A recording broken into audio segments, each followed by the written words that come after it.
This is I call this my monster bow, my Viking bow, whatever you want to call it, but it's made after a bit of the Mollegabet style, which there's some debate as to whether or not that bow was a historical artifact found in Denmark, whether the Mollegabet bow was in fact a completed bow or whether it was just an abandoned project or a child's toy or something like that, because they only have one half of the limb, and what they have is a section where the limb's square, and then when it gets towards the tips, it narrows down significantly. And it's an example of what you call a lever tip bow, where the bending portion of the limb is here. This section at the tip, even though it's narrower from a lateral dimension, is deeper in terms of a vertical dimension, so this tip doesn't bend. And what that does is that it's supposed to increase the draw length on the bow while keeping a shorter lever arm in the bending section, so it gives you better arrow speed. Now this bow is so long that it doesn't really, this isn't the fastest shooting bow, I will tell you that right now. It is still definitely capable of hunting. It can shoot an incredibly heavy arrow very easily, but in terms of arrow speed, it's just not there in comparison to, say, some of the Osage bows or some of the other elm bows that I've made that are a little bit shorter, or that the design is just a little bit better on it. I think I pushed the limits on the length of this bow, looking for something that I could safely draw all the way out to 32 inches if I wanted to, because I have monkey arms. So let me get it strung up and we'll show you the tiller.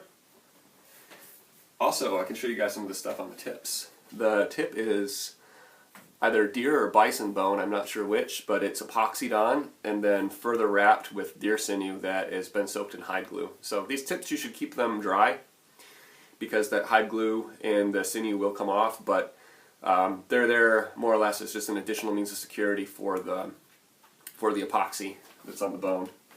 And the bottom, I use a bow ears knot to hold that string on. The string's Dacron B50, Beaver for string silencers. And my arrow rest is apple. The handle wrapping is wool yarn, nice and comfy on the hands. Let's see if I can show you guys the bend, the tiller on this bow. It's kind of a heavy bow. In terms of draw weight, we'll have this, I think this is a 30-inch arrow. Let's see how far I can get it pulled back here and use the draw scale. Let's see what we end up with. Alright, so we're at 63 pounds at 30 inches. So, you know, it's a good heavyweight bow. And it shoots fairly well, just not quickly. So if you're looking for the ultimate in arrow speed, even though this bow draws 63 pounds, it's going to shoot more like a 45-pound bow as far as arrow speed. However, having said that, it will also shoot a heavier arrow very well. So you're balancing, with archery you have to balance out different forces. You have a light arrow, you know, force is mass times acceleration. So if you have a lighter arrow, you have less mass to propel forward in acceleration to create force. If you have a heavier arrow with greater mass, as you propel that arrow forward, even if it's moving at the same speed as a lighter arrow, it will have a significantly greater impact when it hits in terms of force, just because of the way the equation works. A slow-moving heavy rock will hurt you much, much more than a quick-moving pebble. So I think that's a pretty good description of this bow. Oh, actually, some other things about it. It does have some really nice little character bits to it